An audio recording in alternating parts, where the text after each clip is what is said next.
Shalom MOL Canada. How does it feel to be in Jerusalem, the capital of Israel? As Danny said earlier, tonight we are transitioning from Yom HaZikaron to Yom HaAtzmaut, from honoring the sacrifice of 23,646 of the finest men and women who gave their lives for this precious country. And what a moment that is, as we go from the depths of despair to unbridled joy, which Yom HaAtzmaut is. This evening is a very profound moment for me. I'm here with my beloved wife, who's here with me for the first time in Israel, and of course my wonderful fellow survivors, and with all of you.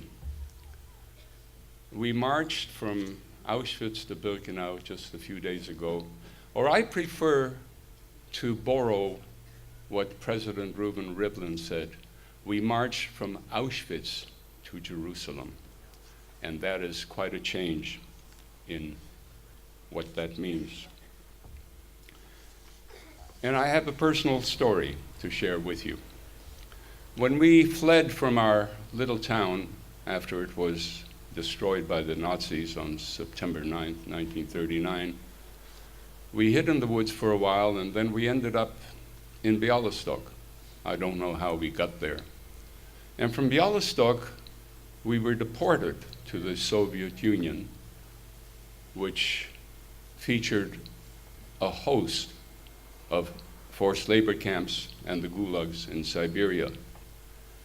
Joseph Stalin, who was arguably one of the most notorious mass murderers in history, inadvertently saved our lives.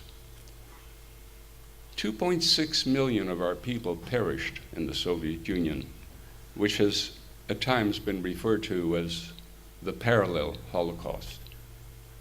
We survived that hell on earth for about 5.5 years, and when the war ended and the Soviets allowed us to leave, we did so gladly. And we ended up in the US-controlled zone of Western Germany, in a town called Wetzlar near Frankfurt.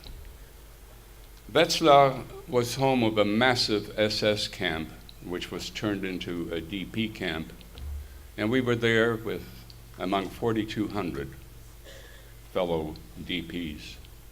It was there that we learned for the first time of the horrors of the Holocaust, that 6 million of our people perished. It was there that we met the survivors, heard their stories, witnessed their incredible courage. It was there that life began again for many of us who lived through the war. So let me take you to May 14, 1948. I was at school, my Hebrew school, Beit Sefer Tarbut, in a class of about 30 people, 30 fellow students rather. And our teacher said that that afternoon we would hear a special broadcast. So we gathered around his desk and listened to a shortwave radio. It was the voice of David Ben-Gurion speaking in Hebrew, in which I was fairly fluent at that time.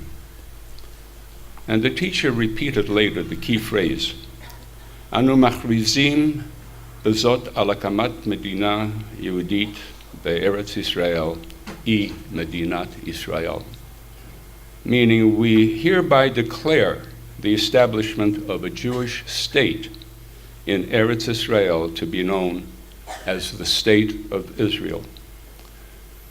This declaration that lasted less than 15 minutes changed the world forever. I feel blessed beyond words to have been part of Yom HaAtzmaut in Wetzlar 70 years ago, and to have the zechut, the good fortune to be here on the 70th anniversary of Yom Ha'atzmaut.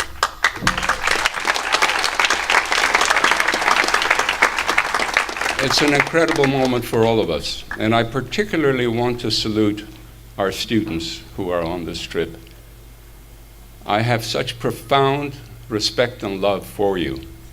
You are the future of the Jewish people.